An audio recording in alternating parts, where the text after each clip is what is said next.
Good afternoon, ladies and gentlemen, Gyle here, and welcome back to the Forged Alliance Forever promotional series on a Monday. I know, right? When was the last time I brought you some action on a Monday afternoon? Naughty Gyle, bad Gyle, leaving you all to fend for yourselves at the beginning of a brand new working week without the benefit of your daily Supcom dose. Well, I'm here to make amends to you all today in the form of some Average Joe's action custom 3v3, which rather strangely is all going to take place on Finn's Revenge.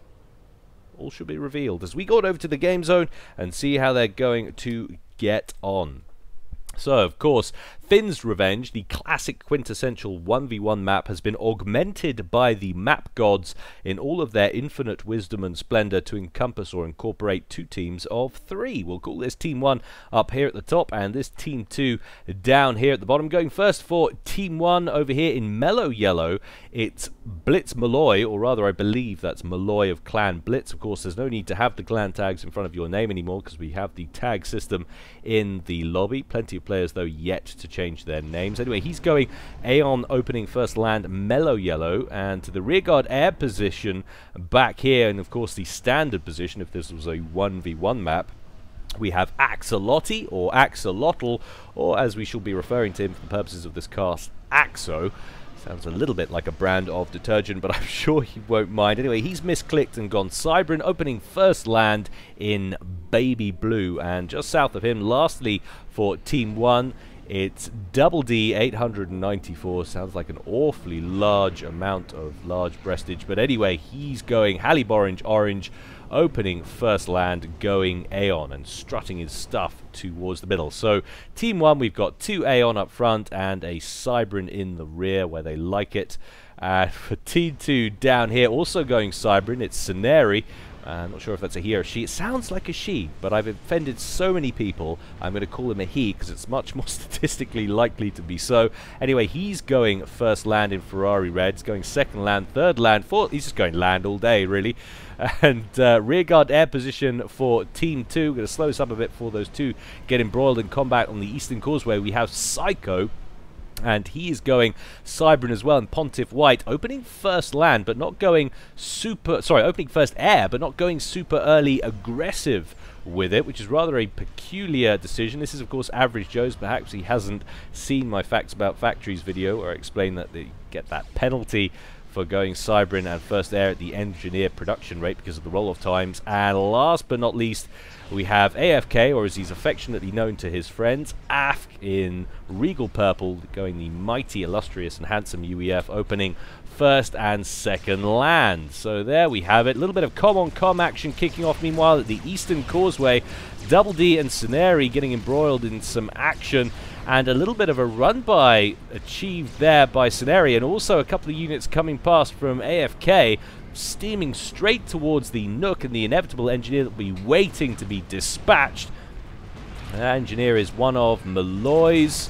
That's going to get taken down relatively quickly. There is another one over here that has been spotted for Axo. He's trying to throw down some PD on the ridge, but he won't get that completed, not with the amount of units in the area. There he goes. But potentially has bought Malloy enough time to bring in a couple of Auroras and save that mech's 230 hit points left on it at the moment, and AFK forced to retreat with his last remaining striker, but doesn't make it. There it goes. So nice hold there from Team 1. A little bit of action going down on the Eastern Causeway. Once again, Ceneri trying to stop Double D from getting an Eruptor online. It's going to be unsuccessful, so he decides to blast Double D's comm a little bit while he's building that. He's going to have to back up now and wait for some help that's going to come immediately. It's almost like he knew that was going to happen. To be honest, he definitely knew that was going to happen. You can bet that at this kind of level and this kind of fight, there's going to be PD going up and being taken down all day at these positions. But anyway, straightforward with a couple of Medusas, and that won't take him too long at all to deal with that Eruptor. A couple of shells land and immediately takes it down to half HP. So down it goes. A few more Auroras coming down around the side. Of course, this is the benefit of going Aeon, especially up front on this map. So easy to go around the strongholds of your opponent. Malloy not even getting embroiled in a battle for the Causeway. He knows he's probably not likely to win up front, especially against an ACU from the UEF. That extra hit point's a little bit too gruesome to begin with, so he's just going to allow that causeway to go unfought for, opting instead for an upgrade back at base, and of course a little bit more of a defensive posture with his static emplacement, just plonking that down at the front of his base there. But we have got an early Jester out from Axo. Curious not from Psycho with that early air factory. He's going just Interceptor instead. See what Axo is going to do with that gunship. It looks like it's swinging southwesterly now, going after potentially AFK's forward position. Still, the conflict continues over at the eastern causeway. Double D having rebuilt that eruptor. Looks like he could potentially lose it again. He's not going to give it up without a fight, though, bringing his comm forward, picking off at least one of those artillery pieces. He's going to have to back up once again, though. Jester in play will be successful, at least, I believe, in taking down one Mex. There it goes. However, he's got a couple of interceptors homing in on him now. Unlikely he's going to take down another. Should switch up to the engineer. He might have stood a chance to take that down in time, but alas, doesn't decide to do it. Sceneri already in control of the southeastern island. 2 Mexes under his command, and 1 engineer happily reclaiming the trees around there. Meanwhile, Axo going for the northwestern island, and a couple of Auroras coming around the edge from Malloy as well. A few engineers potentially vulnerable on this side. He can pick off with those, so always nice to see. And indeed, look what's happened down here. 1 Mech's already down thanks to Double D's run by in the water. Needs to bring them forward, though. He's just tapping away with only one of those Auroras at the Hydro. Picking off that Hydro can really hurt your opponent in the early stages, and indeed would bottleneck Scenario, it's not Italian, Sceneri, at current expenditure. But alas, he's going to miss out on that option. He's continue to waste time, and Psycho is going to move his comm forward and finish off those tanks, or at least pursue them into the ocean. There they go. Mex was ultimately taken down by Malloy's little run-by, but no more damage inflicted as he brings in his tanks to deal with the situation. Another T1 PD going up a little bit further back now for Double D. He wants to put an end to this pressure coming up from Sceneri. Down goes the forward one. Medusa's providing excellent cover for the comm there as he moves forward, taking down those static emplacements as he goes. Scenario on about 4,000 HP, Double D on around 4,600.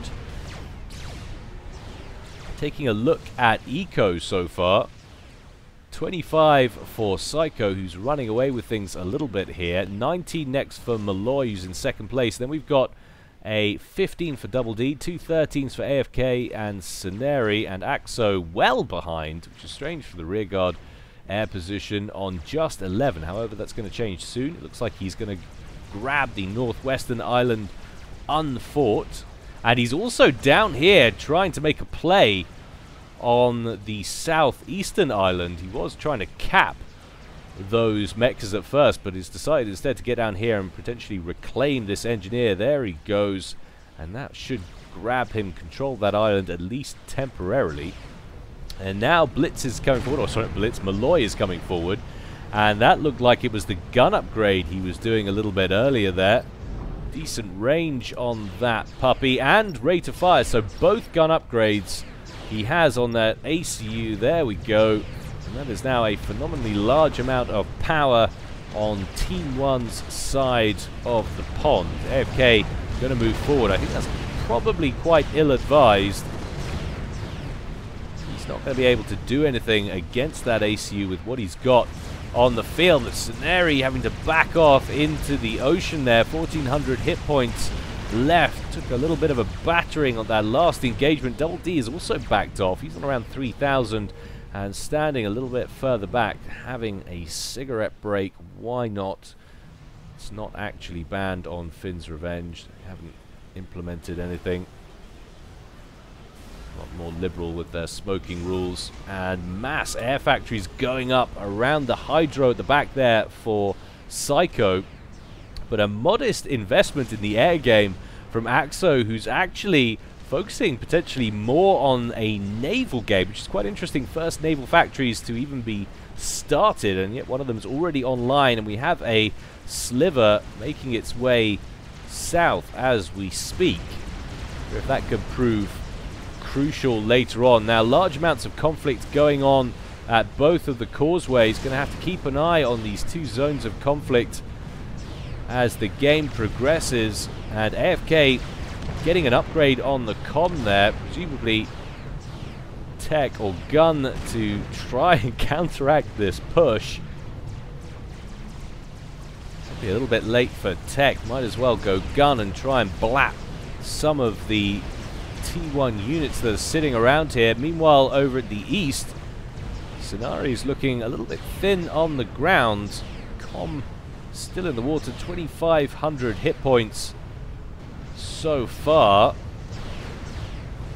Now Double D looking like he wants to press as well, as also getting a upgrade on his commander while he's sitting a little bit further back and out of harm's way. Wouldn't be surprised if that was tech for him. Throw a few more hit points on the comm. And Malloy now just going to dispatch these two forward factories up front. No difficulties for him there. He can afford to go back to single screen, and indeed Axo firmly in control of both of these islands now. Static D going up on the northwestern island. Static D planned for the southeastern. And now we're starting to see some frigates, i.e. some vessels that can shoot onto the land rather than the subs. AFK wisely interpreting the danger. Managed to get a naval factory together, but he's not building anything currently, and I can understand why. He was working on a triad, so he has got some T2 tech here. He's producing pillars, but that triad was not completed, and as such, Malloy, feeling pretty comfortable here, could just sit in that base, and AFK, without any tools to fend him off whatsoever, has to sit there and watch Malloy pummel his base. Interesting he hasn't decided to bring any T1 with him. I'm pretty sure he could finish this off very easily if he did. I'm probably aware, though, that he's concerned with the proximity of AFK's comm. Doesn't want AFK marching into his own base, so he wants to keep enough units on the ground, but he could surely manage just a few. Jester brought in by Psycho. Finally something to put some damage on Malloy's comm. And this is quite interesting because he's going to have free reign to attack Malloy. There's going to be very little coming in from Axo. Just a few inties back here, but not enough, I don't think, to contend with what Psycho's got in the air. It might be enough to kill that Jester in one pass, though. The T2 headquarters out of commission. T2 mechs is down, and now the T1's under pressure as well. Down goes the Jester. Nice attack there from Axo, but he should leave, or should lose, those inties as well. Let's slow this up a little bit because we've got two important zones of conflict going on now. We've got a Corsair out that can pressure Malloy's comm. AFK's base is in tatters, but Sonari eating Oblivion turret fire, so that was the T2 upgrade that we saw going down on Double D's comm. Sonari down to just 600 hit points, and now is taking fire from a Trident as well. He manages to blow up the Trident, but one final round coming in from the T2 point defense sends the core on the ACU critical, and Sonari is booted from the game within the first 12 minutes. Now we can go back to single screen and look at that. AFK pursuing Malloy and blocking him with a cheeky factory build there behind him. We've got Corsairs flying overhead from Psycho, bombarding that comm as he moves. I think he's going to make it into the water, though, although he's suddenly very low on health. Just 1,000 hit points left on the comm. No, AFK, do not give up. Oh, under 100 hit points, and another volley from Psycho's Corsairs will do it. So Malloy also booted out of the game just 30 seconds later, evening it once again. So we have a gap in the east for Team 1 to attack down, and a gap in the west for Team 2 to attack up. But AFK is badly damaged on the ground. Yes, all of those units will go pop, but all of his core mexes have been destroyed. He's in a sorry state for the moment, and we've got more Auroras coming in from Double D. Psycho brings out his comm to start finishing them off. Corsairs now going to work at the eastern position.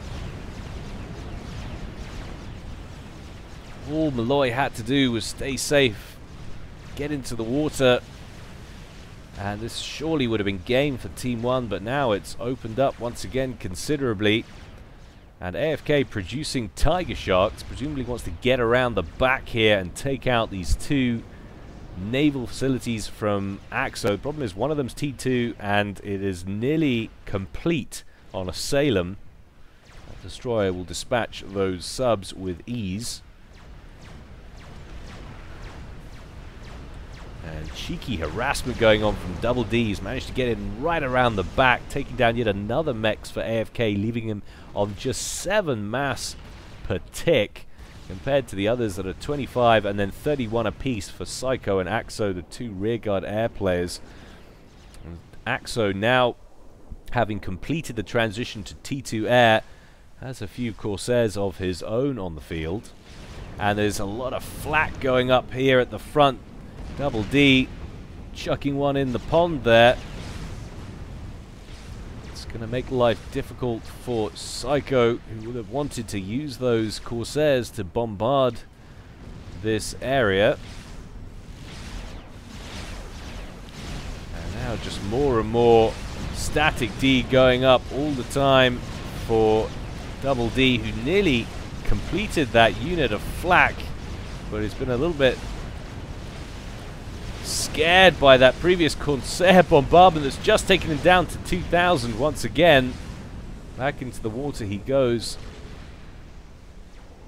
and should probably stay there.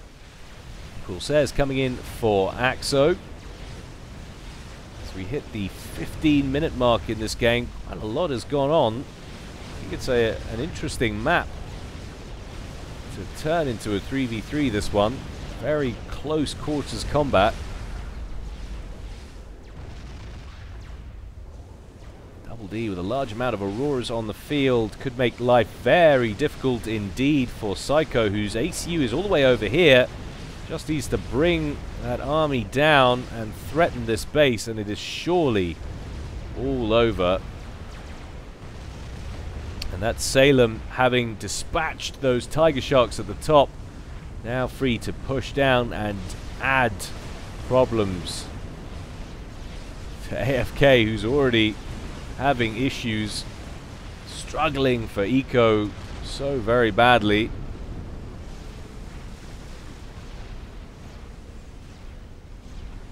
One single torpedo launcher T1 up front there. Down it goes, and now the Salem can start work on the naval facility. More Corsairs coming out for Psycho. There's more flak up front, some bangers there, right by Double D's comm. Double D feeling like it's safe now. He's got some flak on the field.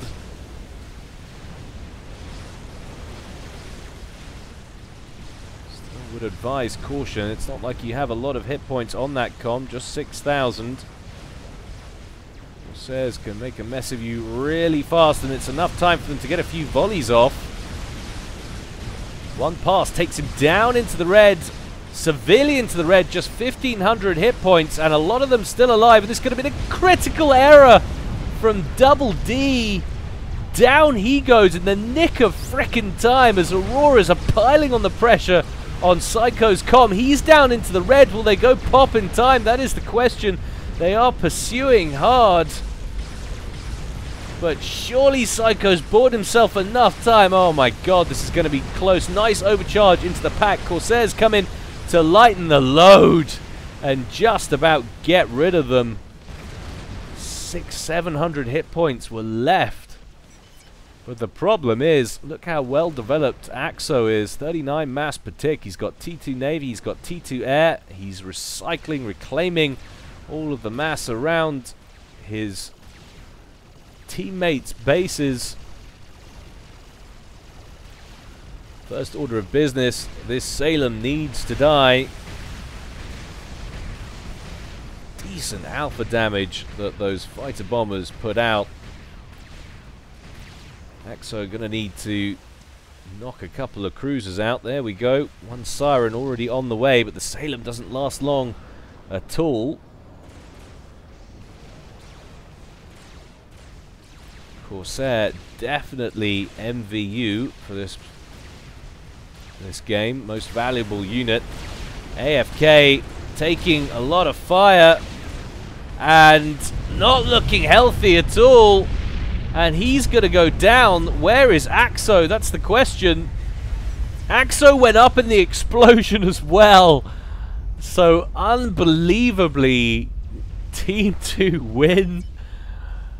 What a bizarre game, and incredibly short as well. Shadow under 19 minutes.